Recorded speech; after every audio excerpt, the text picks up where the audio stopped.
Verse Filipos 4:13, magagawa ko ang lahat ng bagay sa pamamagitan niya na nagpapalakas sa akin. Ipapaliwanag ko. Ang talatang ito ay isang pahayag ng pananampalataya at pagtitiwala sa lakas at kapangyarihan ng Diyos. Narito ang paliwanag, magagawa ko ang lahat ng bagay. Si Pablo ay nagsasalita mula sa isang tiwala sa sarili. Naranasan niya ang mga paghihirap, pag-uusig at maraming pagsubok, ngunit sinasabi niyang wala nang mahirap para sa kanya dahil sa lakas na ibinibigay ng Diyos. Sa pamamagitan niya, ang siya ay tumutukoy kay Hesukristo. Inaalala ni Pablo na hindi siya umaasa sa sarili niyang kakayahan, kundi sa lakas na ibinibigay ni Jesus, na nagpapalakas sa akin.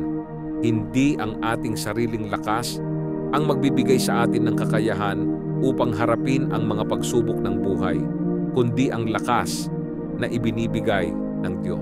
Aplikasyon sa ating buhay, magtiwala sa lakas ng Diyos.